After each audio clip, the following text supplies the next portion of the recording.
Hello, and thanks for tuning in. Today, I stumbled across a video that is apparently full of questions that atheists cannot answer, so we're going to take a shot.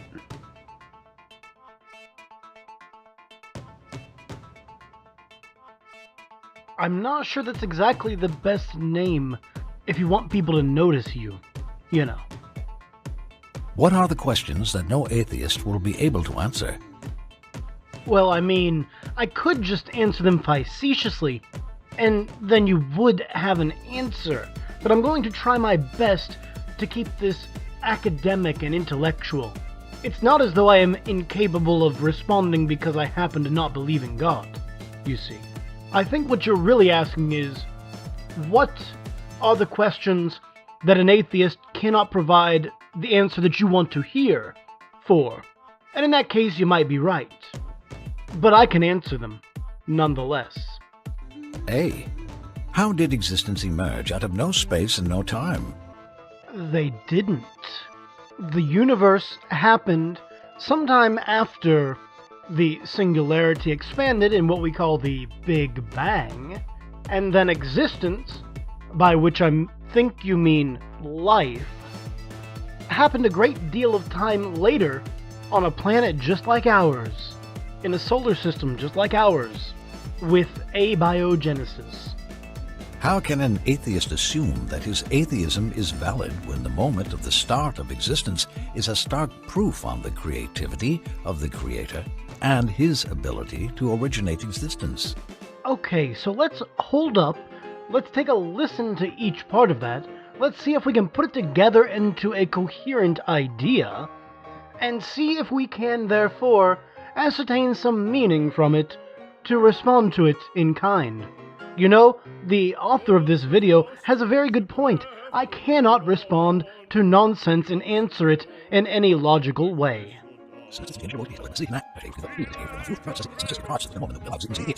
How can an atheist assume that his atheism is valid? Well, for starters, I can demonstrate that anything you cannot demonstrate is therefore invalid. So, if you cannot demonstrate your God exists, or that he created anything, or whatever, then I can actually reject it without any further evidence, because the negative claim is valid until a positive claim is demonstrated. Ergo, if you cannot demonstrate your claim of your God existing, then it's valid for me not to believe in it. When the moment of the start of existence... See, here's the thing though, you don't define what existence means. Generally, existence means something you experience, or the act of being, but in this case, I don't know what you mean. Before the Big Bang and the expansion and everything, the universe was literally so dense that it took up zero space and therefore zero time. You see, for some reason it expanded. Probably due to the quantum uncertainty of such things, but that doesn't mean that something caused it, created it, brought it into existence, or any of that. It simply doesn't. Is a stark proof on the creativity of the Creator. Only if you can prove it was created, and not hatched from a world egg or something. I mean, you haven't done that, and I don't accept your assumption that it's a creator. And his ability to originate existence. Again, I don't understand what that means. Also, are you saying your God wasn't around at the origination of existence, like as in before it, therefore your God doesn't exist? Or are you just saying he's always existed, but the universe can't possibly have done that? Or are you saying something entirely different? B. It's time to work on the bees again. B. Living bees. Bees that are scavenging some more bees. Bees into this hive. How did no life transform into life? We went over this once before. It's called abiogenesis. It explains how things came about to live, at least on our planet. How did matter mutate from lifelessness into living cell? Well, again, abiogenesis. First, there were simple chemicals which started to replicate themselves, which eventually chose, through the process of natural selection, the more complex ones, which would replicate by itself regularly. And because of this, those processes eventually developed into the prokaryotes, which didn't have cell walls and weren't well defined. They were kind of slimy, I guess. And then eventually the cell wall kind of developed, and then you got the prokaryotes, and that's what we are because we have cell walls. There are some things that don't, but most things do, because it's advantageous for them to be there, and it means that the stuff happening inside the cell wall can happen more and more and more, with more regular frequency, and then eventually those processes can change further and further and further, and you get to the point where the cell develops a harder wall, and you get an egg, and then you get the things that come out of the eggs when the shell is no longer useful to it, and then sexuality develops, and creatures who have the ability to engage in horizontal gene transfer do so, and then eventually you get to the kinds of cells that make up the majority of most things on Earth. Simple. With all our techniques and advancements, we cannot, till this very moment, originate the simplest form of life. Two things. One, I'm not sure what you mean by this very moment, but we've demonstrated it for the past half of a century, so, that's going for you. Secondly, are you saying that we can do it? And then why should I believe that your God is particularly special? That the greatest thing he can do is something we've already mastered. Or, if not mastered, at least discovered the trick to. So how can we explain the origination of life in the dead matter? Well, you actually just said that humans done it. Just right now, even. So there's no reason some other creature that's very much like humans couldn't have done it in the first place. Your God isn't necessary to explain that when you just told me we could do it, and now you're asking me why can it be done, even though you said we can do it. Let that sink in for a minute. Wouldn't we have been at least able to originate a form of life that supersedes the one that originated in the dead matter by at least 1,000,000 times? So, I absolutely want to make sure I've got this argument straight. I went back and listened to it again, because I could have sworn I didn't hear it right. But as far as I can tell, it's asking, if God didn't do it, then why can't we do it better than God? It's not even questioning whether or not we can originate existence, whatever that means. It's saying that we can do it, but for some reason we just can't do it better than God, I guess? I mean, have you ever, how does the comedian say, things that make you go, See, how can the atheist argue against the annihilation of all mankind? What does that mean? How can I argue against Ragnarok? Or the apocalypse? Or any of that? Or the end times and revelations? And so on? I can argue against it because I'm human and I feel compassion for other humans. Most genocides in history have been motivated by religion, after all. And a great many of those were motivated by theistic religions, claiming that if you don't crusade or jihad, then you will go to hell. What is the rational, substantial, and scientific evidence an atheist can present to prove that annihilation of all mankind is a mistake? No, it pretty clearly asked, why don't atheists go on crusades? Why don't atheists wage holy wars?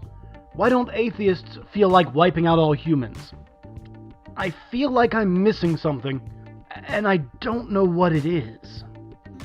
The material world knows no right and wrong, so annihilation of mankind must be equal to keeping them alive from their perspective. No, it's not. We believe that all humans have value, not just the ones chosen by some god. You see, we don't have a reason to wage war against people who believe something, but the people who believe things have a reason to wage war against us. Do you see how this works yet? Also, atheists, in general, like most humans, have the mental capacity to understand that less suffering is good, and therefore, not killing and harming and maiming and blowing people up is a better way to live than being violent all the time, because evolution has trained us that these things are advantageous to continuing our lineage and continuing the human race. It's the same reason we have laws in countries that are not religious, because we understand that living together peacefully, generally, is the best way to live for ourselves as well as others. D. Atheism assumes that human beings are just animals who came into existence after a long and slow sequence of evolution from meaner beings. I don't know what meaner beings means, but evolution doesn't say that, nor does it assume that we are animals. We are apes, just like the other apes. We share a common ancestor with all of them. We are phylogenetically similar to them. We have genetic markers that we can demonstrate through time. We have the fossil record, which shows that we are apes. I don't care if you agree with it or not. It's not an assumption. However, the stuff written in your holy books is, I would go so far as to say. So what if a higher being came into existence? Will it have the right to put us all in cages and use us as lab rats? Isn't that what you claim God did, though? He created the earth, he created humans on it, and let them do basically whatever they want, and then at the end of whatever they're doing, he takes them and locks them in either heaven or hell?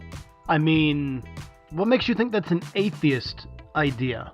Yeah, if a creature from outer space that's smarter than us and more superior than us wants to take us over, they're going to be able to do it whether we like it or not. So again, I don't quite understand your question. The Darwinist answer that we derive from matter is yes. The Darwinist answer we derive from matter is, what are you smoking? Because Darwin, his theories didn't apply to, dirt, man. Also, remember, a system can be more complex than the parts that comprise it. And humans happen to be more complex, like all animals, than the individual parts, like our skin, hair, organ tissue, muscle tissue, and so on, that comprise us. A system can be more than the sum of its parts, after all. So, what's the purpose from protecting mankind or providing them with meaning or purpose when it comes to atheism? I don't actually know what you just asked. Your grammar doesn't make any sense. What's the point of what? I mean, you allegedly chose your religion, and you also choose not to believe in all the other gods. So what's the purpose of not believing in the other gods? I wonder. Do you see how inane this line of questioning is? There may not be a special purpose for you specifically, chosen by your God who runs everything. How does that make you feel? Atheism here is unable to explain the reality of man. Correct, I guess. Atheism is just a stance on whether or not I believe in your God. E. What if, according to evolution, we proved that one race is higher than the other? Humans are all presently the same race. Some of us have different skin colors, some of us have different eye colors, hair colors, nail colors, and so on. They don't make us different races. Similarly, I'm not sure what you mean by higher. Yeah, humans have bigger brains than the other apes, but that doesn't necessarily make us better than them. Will the higher race be entitled to transform the lesser race into used matter, as we do with the lesser insects or animals? As we've said before, there are evolutionary reasons why species don't kill themselves. One of them is progeny, another is they're generally social if they're animals, and that kind of thing. We eat plants, for example, because we can. Again, the Darwinist answer is yes. This very argument is enough to obliterate atheism from any mind that utilizes common sense. Say it with me. Darwinism is not a religion. Evolutionism is not a religion. It's not a thing. Period. It does not inform morality. It tells us instead how the world works. Again, humans happen to be social creatures, and we happen to have social codes, just like most other social animals, that make our existence easier in relation to ourselves. A result of this is that religions occasionally form, not the other way around. Since the only criteria to judge who is better than who is the criterion of God-fearingness, not by color or strength. Why, though? You don't tell me why that's the only criteria. In fact, I think that's not a very good one, because I don't want to discriminate against you based on the fact that you fear a god and I do not, you see. F. Atheists argue that morals are relative, meaning can be seen from more than one perspective. So, honesty can be better than betrayal, or betrayal can be better in some cases. Yet, when confronted with their own trials, they claim outright that morality is objective and that things like honesty or betrayal are absolute. No, we don't. That's a straw man. Most atheists do not believe in objective morality or ethics. Sorry, you're just wrong.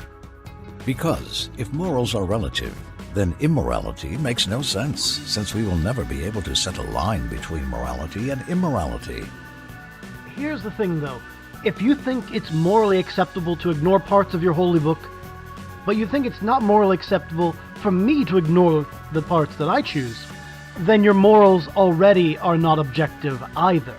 See, you're basing it on your personal opinions, and I'm basing it on mine, by choosing which parts of the book to ignore. By having the music that you do in the back of your videos there, though I am playing this music over it, you're violating one of the tenets of Islam, for example, and of Christianity, and of Judaism. So again, if your moral code allows you to ignore those rules regardless of what your God says, but doesn't allow me to ignore other parts of it for the same reason, then your morality is not objective, you see. This is definitely a clear contradiction. Could not have said it better myself. You set up a straw man, and then you contradicted it even with regard to your own belief. Congratulations. G. How did the amazing constants of physics emerge? All of these constants entail very intricate differences that must never vary, even by the slightest or minutest fraction, or the whole universe would collapse. They are what they are because we observe them to be so. It's kind of like if you cut a shape out of the paper, and then you say, why does the hole in the paper have exactly the shape of what I cut out of it? Because that's the logical way it should be. It has nothing to do with it being created that way. It just simply is that these constants are what they are. And they're not going to change because it wouldn't make sense for them to do so in our universe. It's not a matter of someone fine-tuned it and therefore we exist. It's a matter of we exist and those constants happen to be what they are. H. How did the genome emerge within the living cells? Again, see the previous point, a little ways back in the video. I. Where did morality and values come from? This is basically just a repacking of that other argument, so refer to it. Since there is light, then there has to be a source for this light. Since there is shade, then there has to be a body causing the shade. Since there are intricate objects starting from the quarks and ending with the galaxies, then there has to be an originator. No, the third one does not follow the first two. Because there are intricate and complex things, there must be things like quarks to create them. The 12 particles of matter and the 4 forces of nature, as it were. Anyway, then he goes into a verse about how unbelievers will unbelieve just because they unbelieve, and how we don't have any evidence and we can't answer these questions. So, there you go. Anyway, if you enjoyed that, go ahead and leave a thumbs up, comment down below, let me know what you thought. Share this with your friends. Why not? And as always, this has been Reverend JR, thanking you for tuning in and signing off.